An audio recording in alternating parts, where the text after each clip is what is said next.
God bless you. I'm Elect Lady-ProphetessOwens, and I'd like to share with you today, courage or boldness? Which one is necessary?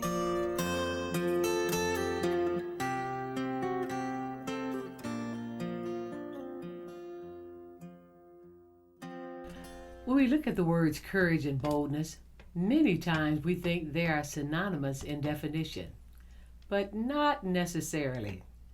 Courage is defined as the attitude of facing and dealing with anything recognized as dangerous, difficult, or painful instead of withdrawing from it.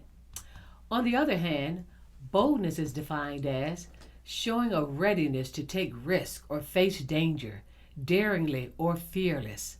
Spiritually, when you have courage, you will stand for the truth even when you feel fear or nervousness. But you do it anyway for Christ's sake. In the story of the 3 Hebrew boys, they had to have had courage when they refused to bow down to King Nebuchadnezzar's golden image or suffer the consequences of being thrown into a fiery furnace. Even though fear gripped them, they still stood firm for God and replied, "If it be so, our God whom we serve is able to deliver us from the burning fiery furnace, and he will deliver us out of your hand.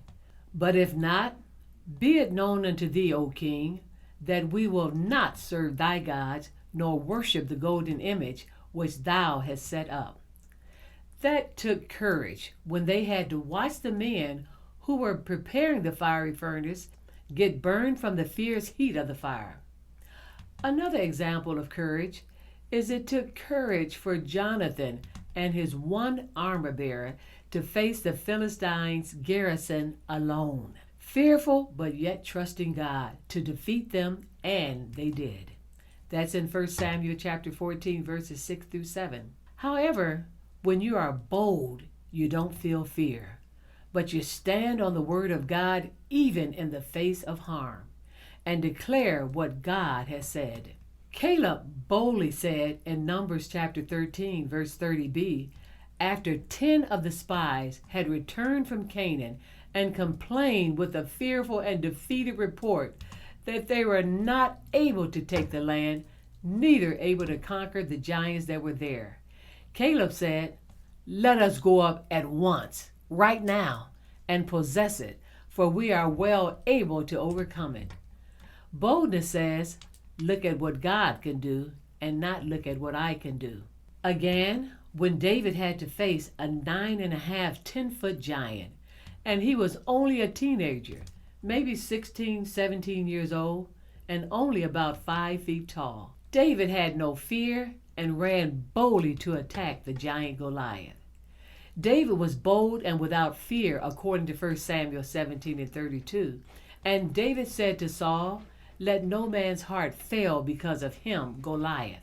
Thy servant will go and fight with this Philistine." Then David speaks directly to Goliath in verse 46 and said, "This day will the Lord deliver thee into my hand, and I will smite thee and take thy head off from thee.